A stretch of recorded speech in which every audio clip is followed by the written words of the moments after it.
감독이 다니엘과 엠마, 루퍼트에게 각자 캐릭터를 분석한 뒤 써오라고 했을 때 다니엘은 A4 용지 절반 정도를 채웠고 엠마는 무려 12페이지나 되는 분량을 써왔다고 합니다. 그리고 루퍼트는 단 한 줄도 쓰지 않고 나서 이렇게 말했습니다. Ron wouldn't do it.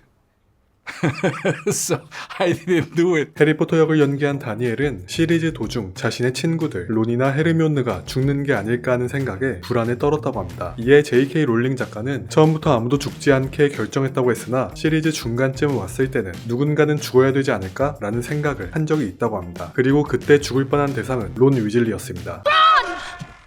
루퍼트 그린트는 자신이 자작랩을 선보여서 론 위즐리 역을 따냈다고 말했습니다. 헤르미온느 그레인저는 J.K. 롤링이 주인공 해리포터 다음으로 만들어낸 캐릭터이며 작중 헤르미온느가 론과 해리보다 나이가 많습니다. 해리포터와 J.K. 롤링의 생일은 7월 31일로 똑같고 버논 더즐리 역의 리처드 그리피스의 생일 역시 7월 31일입니다. 다니엘 레드클리프가 가장 좋아하는 해리포터 시리즈는 비밀의 방입니다. 론 위즐리와 그 캐릭터를 연기한 배우 루퍼트 그린트의 공통점은 둘 다 대가족이라는 것과 거미를 매우 무서워한다는 것입니다. 작중에서 론이 거미를 무서워하는 이유는 프레드의 장난 때문인데 프레드가 론이 안고 있었던 곰인형을 거미로 변신시켜버렸기 때문입니다. 이후 론은 그 사건이 트라우마가 되어 거미 공포증이 생겼습니다. 헤르미온느에게는 원래 여동생이 있었지만 등장시킬 타이밍을 찾지 못해 자연스럽게 사라졌습니다. 호그와트의 식사 장면 촬영 중 다니엘 레드클리프는 너무나도 많은 베이컨에 질려버려서 카메라가 자신을 찍지 않을 때 엑스트라에게 베이컨을 전부 넘겨줬습니다. 다니엘은 틈만 나면 지팡이로 드럼을 치거나 가지고 놀았는데 그 때문에 지팡이가 자주 손상돼서 시리즈를 촬영하면서 70개가 넘는 지팡이를 필요로 했다고 합니다. 해리포터 열풍으로 각 지역에서 닮은 꼴 경연대회가 열린 적이 있었는데 루퍼트 그린트는 여기서 론 위즐리 닮은 꼴로 1위를 차지했습니다. 이 장면에서 원래 헤르미온느가 해리와 론을 함께 껴안기로 되어 있었는데 엠마 왓슨이 너무나도 쑥스러워해서 해리만 껴안고 론은 악수만 하는 것으로 바뀌었습니다. 대부분의 영화 장면에서 해리의 안경은 실제로 안경알이 없는 안경테만 있는 것이었습니다. 다니엘은 작중 해리포터의 초록색 눈을 재현하기 위해 컬러 렌즈를 몇 번 착용해야만 했는데 렌즈 알레르기가 있었던 다니엘은 치료하는데 일주일이 넘는 시간이 걸렸다고 합니다. 이후 작중에서 등장한 해리포터의 눈은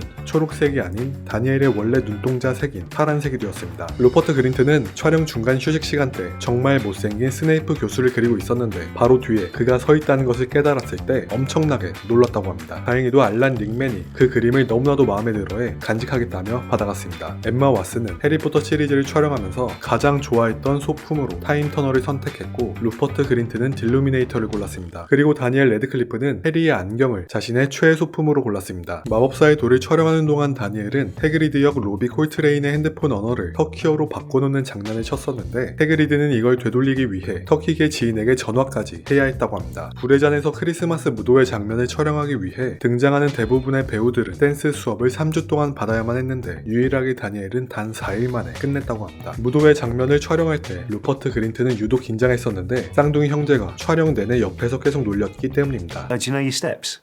No, you know, the routine. Like, we've all been doing a routine for like the past 6 weeks or something like that. 헤르미온느가 빅터 크룸에게 이름을 가르치는 장면은 원래 없는 장면이었는데 사람들이 J.K. 롤링에게 발음 질문을 너무나도 많이 해서 따로 추가해 넣은 장면이라고 합니다. 해리포터 시리즈를 촬영하면서 다니엘은 시리우스 블랙 역을 연기한 게리 올드만에게 엄청난 압도감을 느꼈다고 합니다. This is acting, guys. This is what we all need to be working towards. 또한 다니엘은 벨라트릭스를 연기한 헬레나 보넴 카터에게 러브레터를 보낸 적이 있습니다. Now, I said I do love you and I just wish I'd been born 10 years earlier. I might have been in with a chance. 론 위즐리의 연애 상대였던 라벤더 브라운 역에는 7,000명이 넘는 소녀들이 지원했습니다. 여기서 론을 질투하며 헤르미온느가 날린 주문은 괴롭히다라는 뜻을 가지고 있으며 그녀가 사랑의 묘약에서 맡은 냄새는 론 위즐리의 머리카락 냄새입니다. Freshly mown grass and new parchment and spearmint toothpaste. J.K. 롤링은 론과 헤르미온느를 이어주는 것은 자신이 가장 처음부터 구상했던 것이라고 말했으나 이 구상을 고집해 헤르미온느와 해리를 맺어주지 않은 것은 자신의 실수라고 밝혔습니다. 그리고 또 다른 비밀을 밝히기도 했는데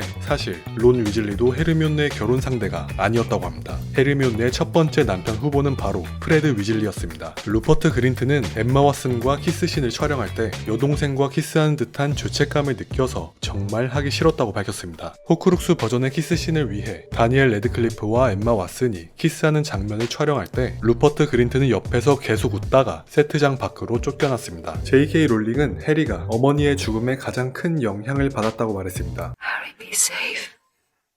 Be strong. 마법사 세계에서 죽음의 성물 3가지를 모두 가졌던 마법사는 단 2명입니다. 한 명은 알버스 덤블도어이고 또 다른 한 명은 해리포터입니다. 헤드위그의 죽음은 해리가 어른이 되면서 순수함을 잃어버렸다는 것을 상징합니다. 작중에서는 헤르미온느의 커다란 앞니를 표현하는 장면이 많은데 정작 엠마 왓슨이 가짜이를 착용한 건 단 한 번뿐이라고 합니다. 마법을 사용하여 진작에 앞니를 교정할 수 있었으나 하지 않았던 이유는 헤르미온느의 부모님이 치과의사였기 때문입니다. 그녀의 부모님은 딸이 마법사라는 사실을 굉장히 뿌듯하게 여겼으나 치아의 마법을 사용하는 것만큼은 좋지 않게 생각했죠. 론의 페트로누스는 수달을 쫓는 잭 러셀 테리어입니다. 그리고 헤르미온느의 페트로누스는 수달입니다. 론의 페트로누스는 헤르미온느와 결혼하고 난 후 그녀와 같은 수달로 변했습니다. 죽음의 성물에서 헤르미온느가 벨라트릭스에게 고문을 당하고 비명을 지르는 장면이 있습니다. 론이 헤르미온느의 비명 소리를 지하 감옥에서 듣고 있었는데 이 사건 이후 론의 보가트는 거미에서 괴로워하는 헤르미온느로 바뀌었습니다. 헤르미온느의 보가트는 미네르바 맥고나걸인데 미네르바 맥고나걸 교수가 모든 과목 F학점이라고 말하는 것입니다. 작중에서 헤르미온느는 엄청난 학구열을 가지고 있는 것으로 묘사되고 그만큼 성적도 굉장히 훌륭한 학생으로 등장하는데 역대 호그와트 학생 중에는 헤르미온느보다 훨씬 더 뛰어난 학생이 5명이나 있습니다. 알버스 덤블도어, 미네르바 맥고나걸, 빌 위즐리와 퍼시 위즐리, 그리고 바티 크라우치 주니어입니다. 마법사 전쟁 당시 해리는 호크룩스를 찾아 헤매는 동안 호그와트 비밀지도를 통해 지니의 발걸음을 보며 그녀를 매일 그리워했습니다. 그녀가 안전한지를 확인하고 나서야 잠에 들 수 있었죠. 해리포터가 볼드모트의 최후를 장식한 것은 맞지만 정작 해리가 파괴했던 호크룩스는 7개 중 단 1개에 불과합니다. 톰 리들의 일기장을 해리가 파괴했고 곤트의 반지는 알버스 덤블도어, 슬리데린의 로켓은 론 위즐리, 후플푸프의 잔은 헤르미온느 그레인저, 레번클로의 보관은 빈센트 크레이브, 네기니는 네빌 롱바텀이며 해리포터는 볼드모트 스스로 파괴했습니다. 작중에서 유독 론은 음식을 푸짐하게 먹는 장면이 많이 나오는데 이는 론이 어머니 몰리의 사랑이 가득 담긴 푸짐한 식사에 익숙했기 때문입니다. 여기서 론이 가장 성질을 부렸던 이유는 호크룩스의 영향도 있었지만 굶주림을 참지 못했기 때문입니다. 론은 다른 사람의 흉내를 잘 내는데 점술 수업 때 트릴로니 교수의 흉내를 내다가 들켜서 숙제를 잔뜩 받은 적도 있습니다. 이후 론은 그 재능으로 해리의 파셀통을 따라해 비밀의 방을 열기도 했죠. 삭제 장면에서는 모두가 떠난 헤르미온느의 집에 죽음을 먹는 자가 찾아가는 장면이 있습니다. 만약 헤르미온느 가족이 떠나지 않았더라면 목숨을 잃었을 것입니다. 해리포터 세계관에서 삶과 죽음의 경계선은 사람마다 제각각으로 표현됩니다. 해리의 경계선은 킹스 크로스역이었는데 그 이유는 해리 스스로 자신을 마법사 세계와 먹을 세계 사이를 이어주는 역할이라고 생각했기 때문입니다. 해리포터 세계관에서 유일하게 해리포터만이 용서받을 수 없는 저주 3종 세트를 모두 이겨낸 마법사입니다. 볼드모트가 몰락한 후 헤르미온느가 가장 먼저 한 일은 부모님에게 걸었던 기억 마법을 복구하는 것이었습니다. 하지만 이 주문을 직접 해제한 것은 론이었는데 부모님을 보자마자 헤르미온느가 너무나 오열해서 론이 대신 해주었습니다. 후에 롤링이 말하기를 애초에 처음부터 기억 마법이 제대로 작용하지 않았다고 합니다. 당시 헤르미온느의 감정이 너무나도 격했기 때문이었죠. 호그와트 전투 이후 론과 해리는 호그와트에 돌아가지 않고 바로 마법 모으러가 되었으나 학업을 중시했던 헤르미온느 그레인저는 호그와트로 복학해 7학년을 마치고 졸업했습니다. 호그와트 졸업 후 마법부에 취직한 헤르미온느는 킹슬리 샤클볼트와 함께 순수혈통 우대법을 폐지시켰습니다. 호그와트 전쟁 이후 해리는 마법부 고위 공무원이 되었으며 어둠의 마법 방어술 강의 초빙 교수가 되어 호그와트에서 가끔씩 강의를 진행합니다. 해리는 호그와트 전쟁에서 사망한 루핀 부부의 아들인 에드워드 루핀의 대부가 되었으며 에드워드 루핀은 대부분의 시간을 해리의 집에서 생활할 정도로 가족 같은 사이가 되었습니다. 론은 그의 영원한 친구이자 가족인 해리의 첫 번째 아들 제임스 시리우스 포터의 대부가 되었습니다. 해리포터 삼총사는 마법사 전쟁에서 지대한 공헌을 했고 그 결과 개구리 초콜릿 카드에 실리게 되었습니다. 론은 그것을 자신의 가장 큰 업적으로 여겼죠. 19년 후 해리와 두들리의 사이는 꽤나 원만해졌으며 해리가 가끔씩 가족들을 데리고 두들리네 집에 방문한다고 합니다. 하지만 먹을 생활 방식에 익숙하지 않은 해리의 자식들은 방문할 때마다 너무나도 불편했습니다. 해리는 호그와트 비밀지도인 머로더즈의 지도를 자신의 자녀 누구에게도 주지 않았지만 해리의 첫 번째 아들 제임스가 해리의 책상에서 발견한 후 훔쳐갔습니다. 공교롭게도 제임스의 물건이 다시 제임스에게로 넘어갔네요. 해리의 몸 안에 있던 볼드모트의 영혼 조각이 파괴된 이후 해리는 뱀의 언어, 파셀텅을 사용할 수 없게 되었는데 그는 이 점을 상당히 기뻐했습니다.